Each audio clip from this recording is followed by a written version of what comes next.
Understanding napping on the couch. A simple guide. Hello, everyone. Welcome back to our channel. Today, we're diving into a cozy and common English phrase, napping on the couch.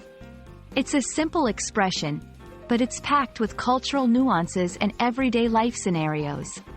Let's unfold its meaning together and see how you can use it in your conversations. Napping on the couch refers to taking a short, informal sleep on a sofa or couch. Unlike going to bed for the night, napping is brief and usually unplanned. The couch, being a comfortable piece of furniture in the living area, becomes an ideal spot for such spontaneous rests. This phrase captures a common, relatable moment in many people's daily lives, reflecting a need for a quick recharge.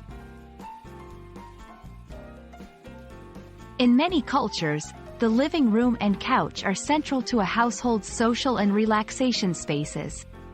Napping on the couch can signify comfort, relaxation, and the feeling of being at home. It's a casual activity, often associated with leisure time, weekends, or lazy afternoons. It may also reflect a busy lifestyle where people find moments of rest wherever they can. You can use napping on the couch in various contexts. Describing a scenario, I found him napping on the couch after the long trip. Explaining a personal moment, I was so tired yesterday. I ended up napping on the couch. Inquiring about someone, is she still napping on the couch? This phrase is versatile and can be used in both formal and informal settings, though it's more common in casual conversations. And that wraps up our exploration of napping on the couch.